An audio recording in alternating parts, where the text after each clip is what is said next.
രണ്ടാം പിണറായി സർക്കാരിന്റെ കാലത്ത് നടന്നത് സമാനതകളില്ലാത്ത വികസനമെന്ന് CH കുഞ്ഞമ്പു MLA. വികസനക്ഷേമ കാര്യങ്ങളിൽ ഇന്ന് കാണുന്ന തലങ്ങൾ ഒരിക്കലും ഉണ്ടായിട്ടില്ലെന്നും സർക്കാരിന്റെ 4ാം വാർഷികാഘോഷവേളയിൽ അദ്ദേഹം അമൃത വാർത്തകളോട് പറഞ്ഞു.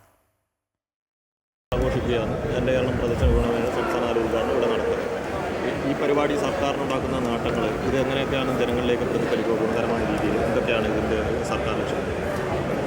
രണ്ടാം പിണറായി സർക്കാരിൻ്റെ 4ാം വാർഷികം അതിൻ്റെ വിപുലമായ പരിപാടികൾ കേരളത്തിൽ അങ്ങോളം നടക്കുകയാണ്. അതിൻ്റെ ഔപചാരികമായ ഉദ്ഘാടനമാണ് കാസർഗോഡ് വെച്ച് നടക്കുന്നത്.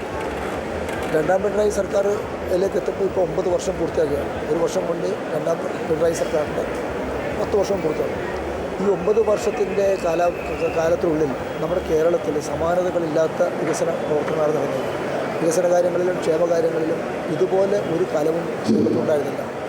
ഇപ്പോൾ തന്നെ 2 ലക്ഷം കോടിയോളം രൂപയുടെ നിർമ്മാണ പ്രവർത്തനങ്ങളാണ് കേരളത്തിലെ ഒരറ്റം മുതൽ മറ്റേ അറ്റം വരെ നടന്നുകൊണ്ടിരിക്കുന്നത്. ദേശീയപാത, മലയോര ഹൈവേ, തീരദേശപാത, ദേശീയ ജലപാത, അതുപോലുള്ള ഒട്ട ആരോഗ്യ മേഖലയിൽ, വിദ്യാഭ്യാസ മേഖലയിൽ, അങ്ങനെ എല്ലാ സമസ്ത മേഖലയിലും ഒട്ടേറെ വികസനങ്ങൾ നടന്നുകൊണ്ടിരിക്കുന്ന ഒരു കാലമാണ്. അത് ജനങ്ങളിലേക്ക് എത്തിക്കുന്നതിന് വേണ്ടി ഈ ഗവൺമെൻറ് ചെയ്ത കാര്യങ്ങളെ സംബന്ധിച്ച് ജനങ്ങൾക്ക് ഒരു തുറന്ന സംവാദം നടത്താനുള്ള അവസരം ഉണ്ടാക്കുന്നതിനൊക്കെ വേണ്ടിയാണ് 4ാം വാർഷികം അതിവിപുലമായി ആഘോഷിക്കുന്നത്. 4ാം വാർഷിക ആഘോഷം നാട്ടിലെ ജനങ്ങളത് സ്വയം ഏറ്റെടുത്തു കഴിഞ്ഞു. ഈ സർക്കാർ ഞങ്ങളുടെ സർക്കാർ, ജനങ്ങളുടെ സർക്കാരാണ്.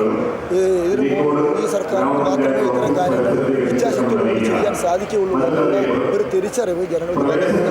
അതുകൊണ്ട് 4ാം വാർഷിക ആഘോഷം ജനങ്ങൾ വലിയ ആഘോഷമാക്കുകയാണ്.